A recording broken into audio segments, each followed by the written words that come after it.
Here it is pyloric department. Here it is large curvature of the stomach, curvatura ventriculi major, and here it is small curvature, curvatura ventriculi minor. And on the small curvature, we have angle of the stomach, angulus gastrici. Here it is angle of the stomach. Next, stomach continue into small intestine. Do you remember departments of small intestine? Duodenum, jejunum, and ileum. Duodenum has four parts. First part, it is pars superior, superior part of duodenum. Then pars descendens, it's go downward, pars descendens. Then horizontal part, pars horizontalis. And horizontal part continue into pars, just a moment.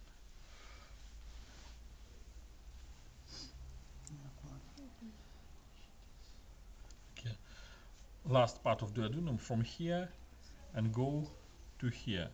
Pars ascendens. One again. Pars superior, pars descendens, pars horizontalis, and pars ascendens. And pars ascendens continue into jejunum. Here it is jejunum.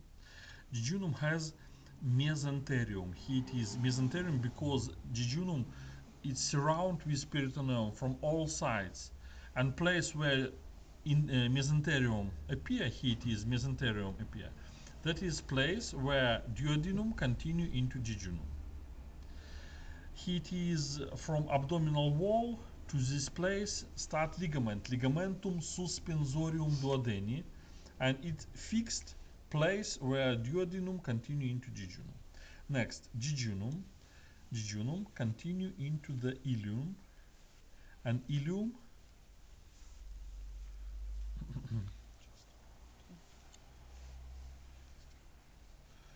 and ileum insert into large intestine, into the cecum. But large intestine, that is, we will start it next time. Today only stomach and small intestine. Is it clear? There is no clear border between jejunum and ileum.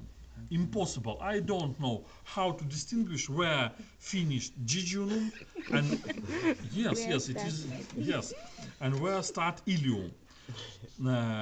Why? Because differences between these two departments they are in internal structure of jejunum and ileum. Only we can say that ileum is on the right side and inferiorly, and jejunum is on the left side and superiorly. That is why beginning here it is jejunum and here it is ileum, but where is border between them? Impossible. Impossible. Is it clear? Yes. That is all what we can see on the corp. Now we go to our classroom and I explain some moments more exactly.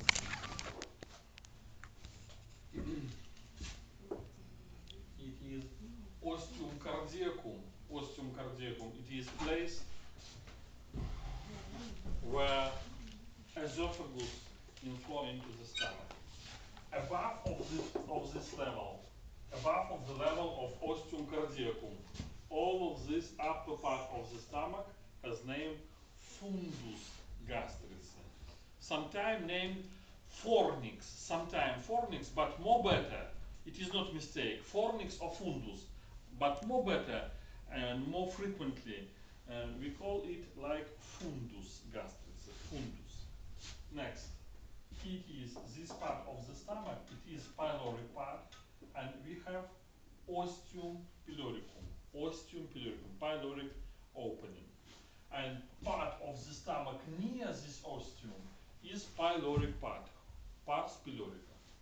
And all another part of the stomach, here it is corpus gastric or corpus ventriculi. Here it is small curvature, curvatura ventriculi minor, and here it is large curvature of the stomach, curvatura ventriculi major. And here it is an angulus ventriculi. And on the next page, open. it is scheme of the stomach on X-ray gram.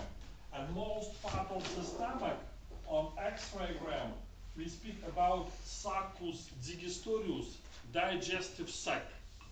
And pyloric part correspond to canalis egestorius. It is part from which food go into the duodenum. This diagram necessary to know, necessary to draw. Scheme of the stomach. Scheme of the stomach from page 35. This diagram.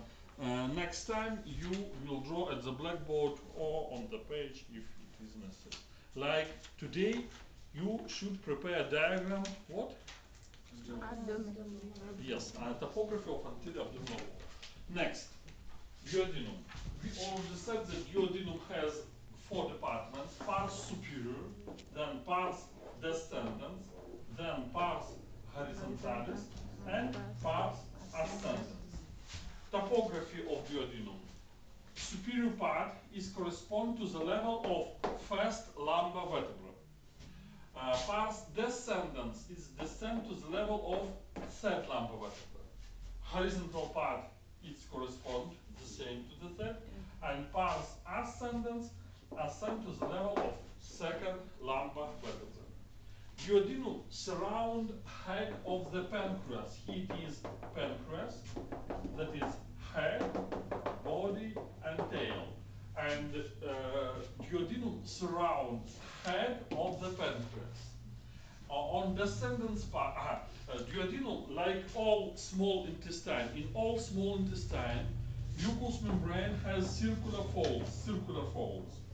And only in descendants part, in the descendants part of duodenum, we have longitudinal fold.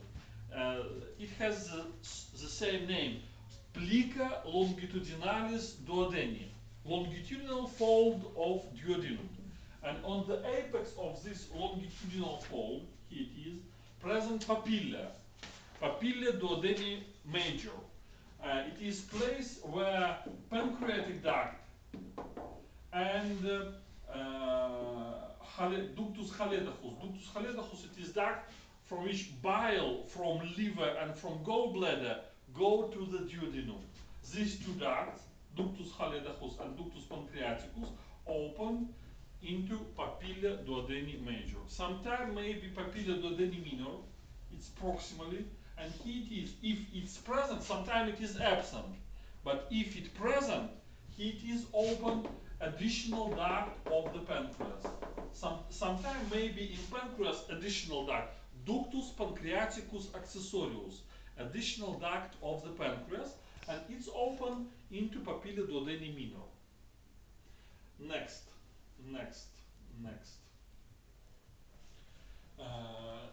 Today we already said that if organ surrounded with peritoneum from all sides, in this case, organ has mesenterium. Mesenterium, it is what? It is 2 layers of peritoneum between abdominal wall and organ. Here it is. And mesenterium present in 2 departments of small intestine, in jejunum and in ileum. That is why sometimes these 2 departments, jejunum and ileum together, named like intestinum tenue mesenteriale, mesenterial small intestine. Small intestine in Latin, intestinum tenue, Latin name of small intestine, intestinum tenue. Greek name of small intestine, enteron. That is why mesenterium, that is 2 layers of peritoneum, which go to small intestine, to jejunum and ileum, because they have mesenterium. Duodenum, only beginning of duodenum, here it is, beginning of pars superior. This beginning of duodenum has name ampoule of duodenum. Ampulla duodeni. It has it's surrounded with peritoneum from all sides. All another parts of duodenum has extra peritoneal position. Extra peritoneal position. And last moment, differences between jejunum and ileum. First differences in position. I already said on the body that jejunum is situated in upper and left part of the abdomen, and ileum in lower and right part of the abdomen. First. Next. Next. Diameter. Diameter in jejunum is larger than in ileum. Next, wall of jejunum is thicker than wall of the ileum. In ileum, thinner. In jejunum, thicker. Blood supply, more better blood supply, a lot of vessels, more better in jejunum, and the same, a lot but not so many vessels in ileum. Villi intestinalis, a lot of villi intestinalis in jejunum. In ileum the same, we have villi intestinalis, but not so many like in jejunum. And main differences in stomach, in small and large intestine, everywhere. We have small lymphatic follicles, follicular lymphatic. And this follicular lymphatic, we have single follicle, name of this single follicle, follicular lymphatic solitary. These follicles, solitary, follicular lymphatic solitary, we have everywhere. However, in esophagus, in stomach, in small and large intestine, everywhere. But sometimes these follicles combine together and form aggregate follicles. That is, large place with a lot of follicles. Folliculi lymphatic aggregates follicle. And this aggregates follicle, folliculi lymphatic aggregati, or another name, pairs patches, they are present only in ileum. They are never present in duodenum. They are absent in jejunum, only in ileum. Folliculi lymphatic aggregati, present only in ileum. That is main differences. All another differences not so exact, not so clear to distinguish what is it, jejunum or ileum. Can you be seen on glucose? No, impossible to see. That is on microscope is possible. In histology, I think you will see follicular lymphatic solitary or aggregated.